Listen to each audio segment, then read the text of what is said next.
క్రైస్తవుడు ఉండవలసిన లక్షణములు కలిగి ఉండకుండా లోక సంబంధమైనటువంటి సంబంధమైనటువంటి మరణముకు సంబంధించినటువంటి చీకటికి సంబంధించినటువంటి అపవాదికి సంబంధించిన క్రియలు కొనసాగిస్తూ ఆ దేవుని యొక్క నామమును మరి అన్యజనుల ఎదుట దూషించబడుతున్నటువంటి వాడిగా నీ యొక్క ప్రవర్తనను మార్చుకోవలసినటువంటి సమయము దేవుడు మరొకసారి మీ అందరికీ తెలియపరుస్తా ఉన్నాడు. జీవించుచున్నది నీవు కాదు, దేవుని యొక్క జీవాత్మ ద్వారా జీవించబడుతున్నావు.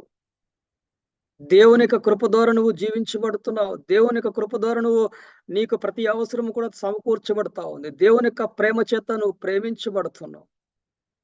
కన్నీరు వచ్చినప్పుడు కన్నీరు తుడిచివాడు నీవే అంటున్నావు. సంతోషం వచ్చినప్పుడు, ధనము ఎక్కువ ఉన్నప్పుడు, సంతోషం ఎక్కువ ఉన్నప్పుడు దేవుడిని జ్ఞాపకము చేసుకునే వారుగా ఉంటున్నారు.